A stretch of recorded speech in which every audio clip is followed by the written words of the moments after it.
Shadowrun. So, I walked around and talked with the locals, and I found out two interesting things.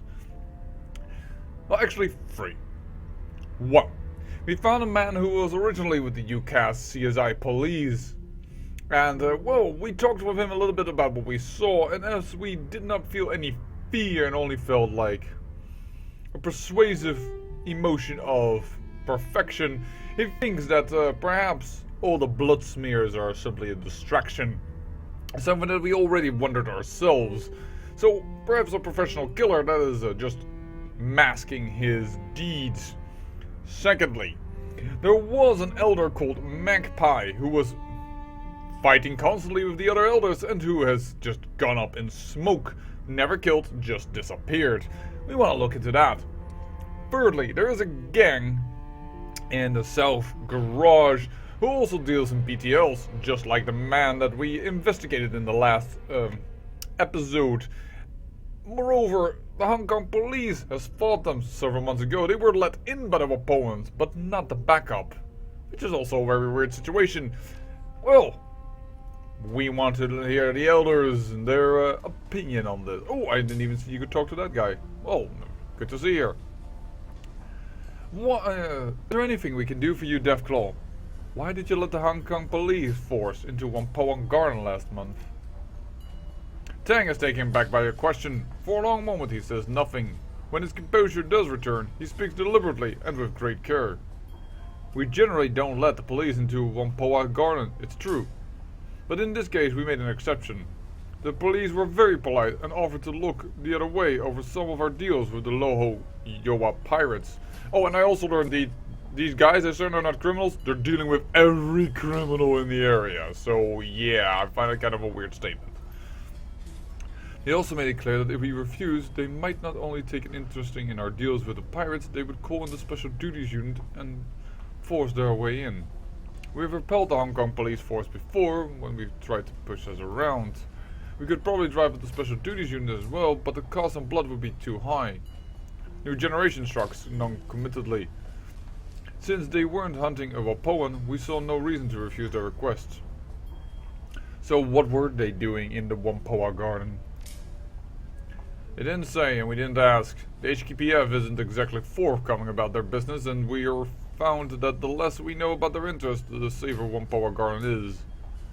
When you take an interest in the police, they return the favor. As far as I know, they went into the parking garage, there was a gunfight and the police never came out. More showed up a few hours later looking for the missing officers. We didn't let those in though. We just delivered what was left of the bodies to them. And why didn't you let those in?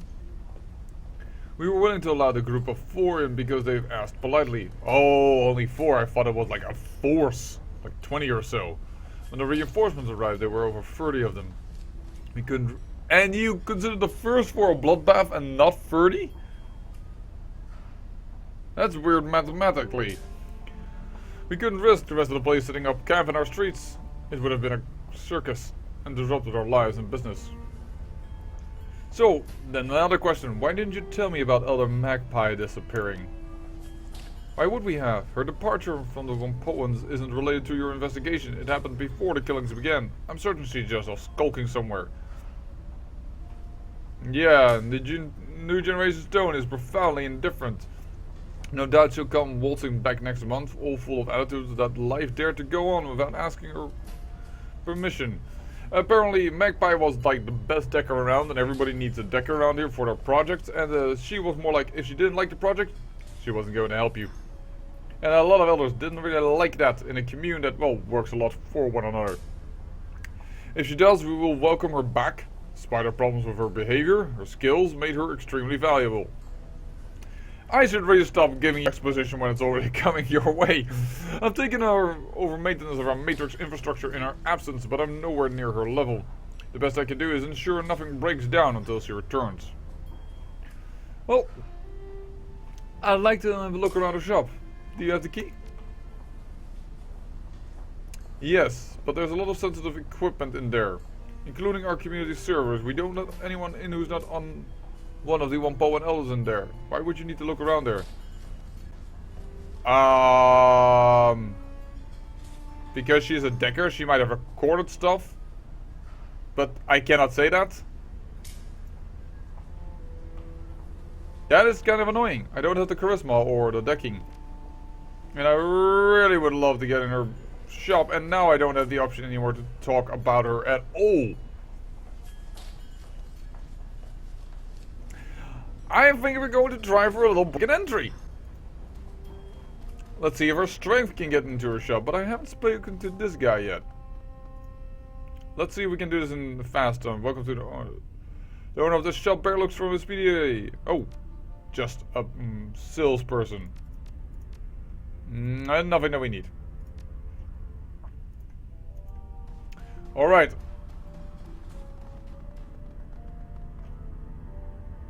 Interesting enough, the cursor said here that the main quest was down that way, but...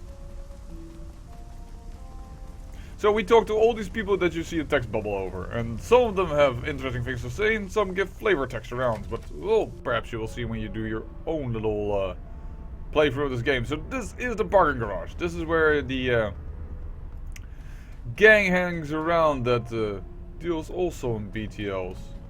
The Red Spear. That's far enough, lady. The woman has... Oh, it's a woman. Sorry, she's talking. That's far enough, lady. The woman has her weapon tossing a knot towards the gangers behind her. This lot's our turf. If you're looking for a fix, you're welcome to trade. If you're not here for business, clear the hell out. You try and wander around on our turf, we're gonna have to air you out. So what do you say? You're looking for a little pick-me-up? A little nitro? Give you some pep?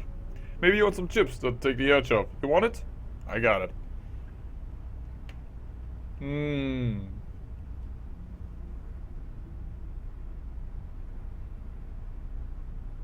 As you already said, we were not allowed to look around the garage, so I'm kind of like, if I ask this, it's kind of a dumb question. I'm going to go for that. The BTLs that she's selling looks a lot like those that were in Tong's shop.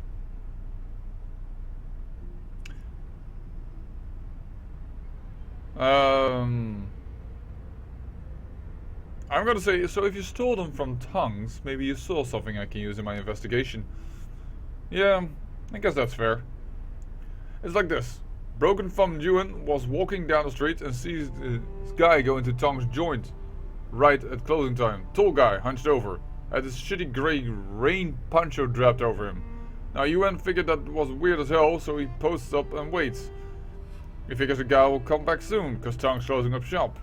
Nothing for 15 whole minutes. Guy comes out, hustles down the street with nobody saying boo. I figure he was waiting for an ebb of the crowds. Ewan sees some blood smeared on the door though, so he goes to check it out. Inside, total carnage. But you know what? Tong's not gonna be using his gear anymore, so the hell with it. Ewan jacks a lot of it. Let's just say business is business, you know? Let's not get on the bad side of these guys. I mean, sure we can handle them decently in a fight. They don't have that much heavy gear or heavy duty stuff, but I'm not kind of keen on it right now. Perhaps we can talk a little bit more. Business is business. You're damn right it is. That's all I know. The guy had to be a killer. Tall, grain rain poncho hunched over. Also smart about how he came and went. Alright. So there was a fight over here. Let's ask him now. We have already loosened up a little bit. What happened in the fight here? As far as I know, some police showed up looking for somebody. They got in here. All of them got killed.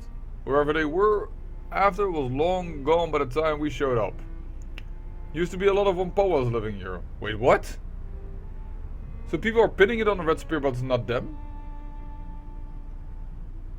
They all cleared out, muttering about ghosts and shit like that. Have you heard about anything else about the murders?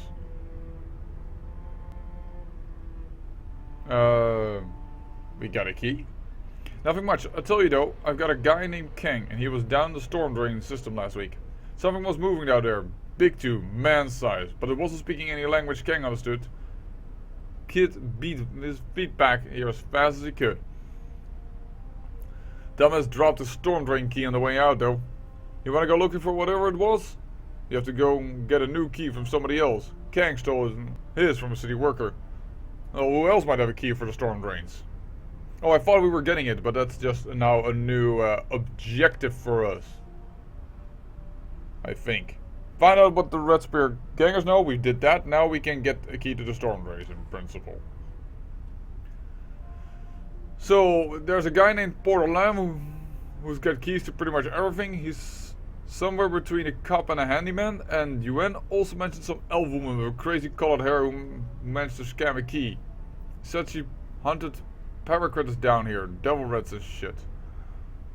Well, can I have a look around the garage then if it's down here? Oops, woman, are you deaf? What the hell did I tell you? No, you goddamn well can't wander around our turf. The ganger shakes her head, mumbling something about is with no memory.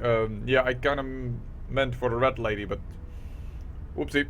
I'm neither a gang nor a socialite, so never mind. That's what I thought. See you later.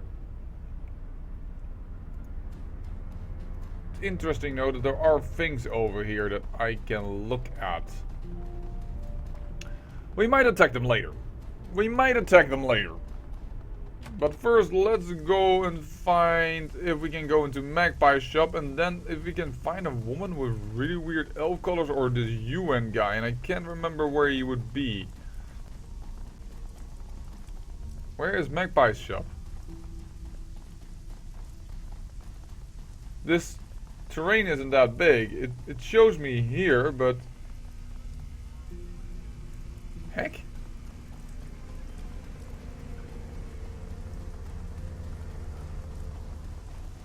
We talked to that guy who sent us actually to that guy who gave us the Magpie information, and with the exception of him and Duncan having the same taste in music, nothing special. Breakeroo is someone who has some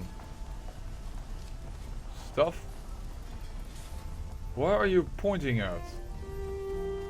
Is this perhaps then the shop, but I can't get entry because I don't have the keys?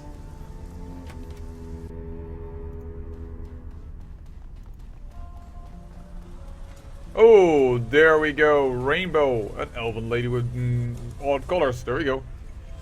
This woman sports brilliant hued hair that shifts colors, scintillating with every passing moment.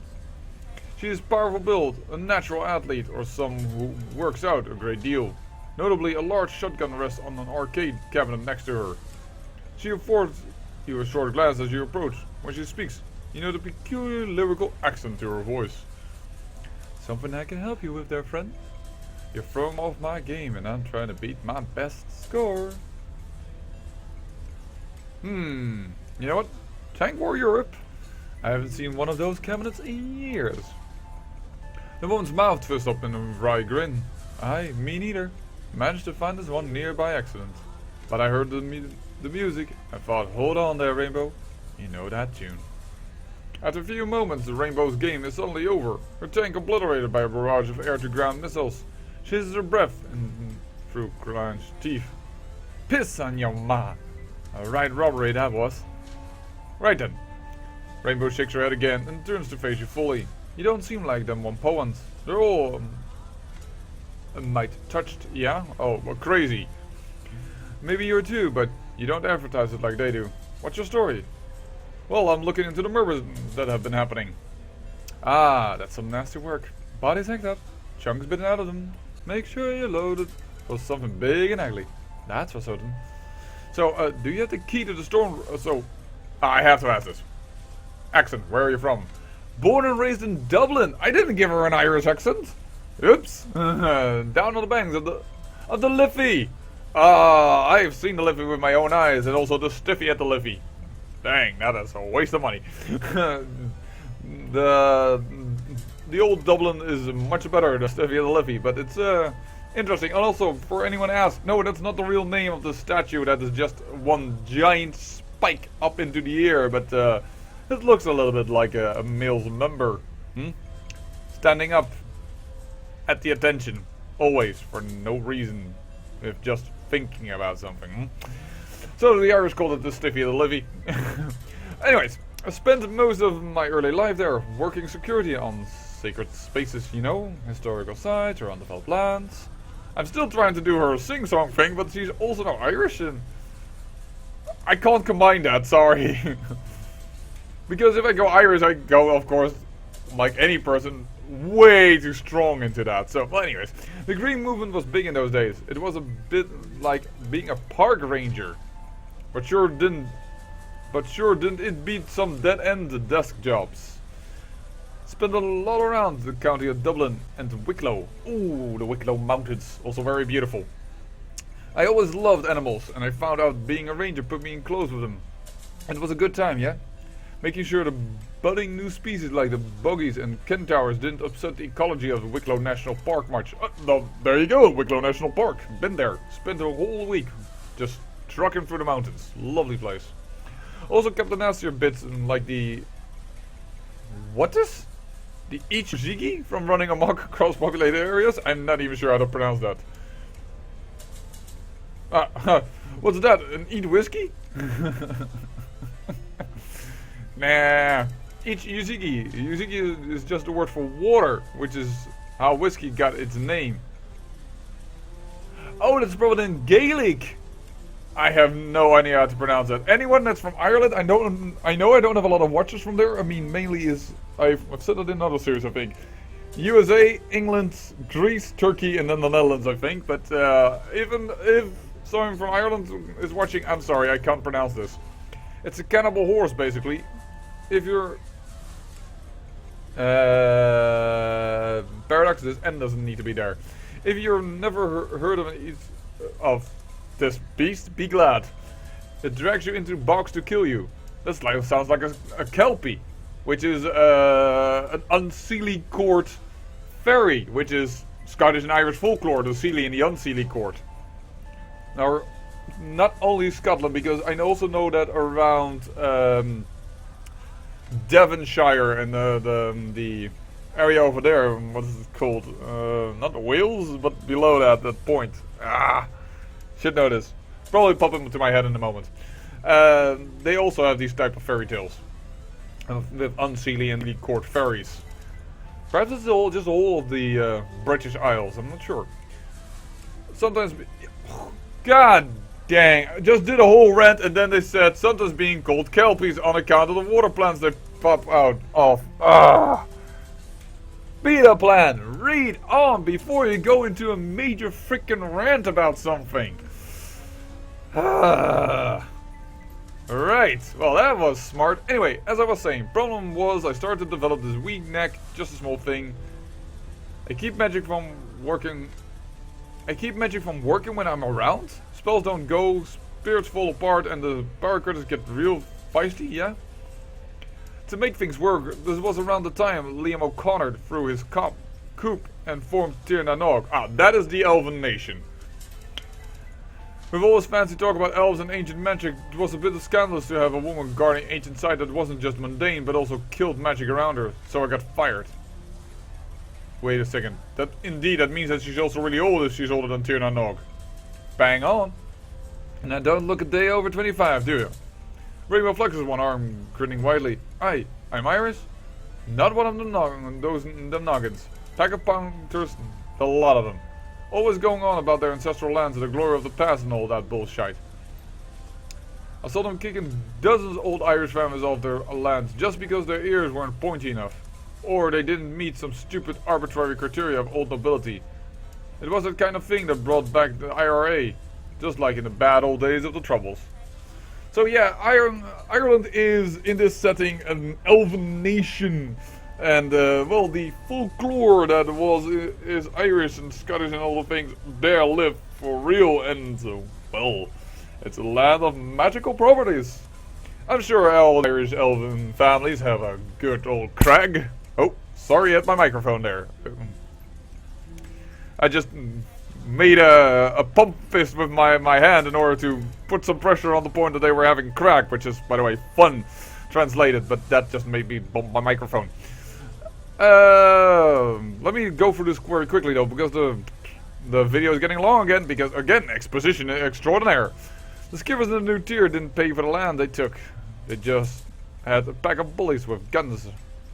Rainbow scrunches her face up in a disgusted sneer and mocks spit to the ground.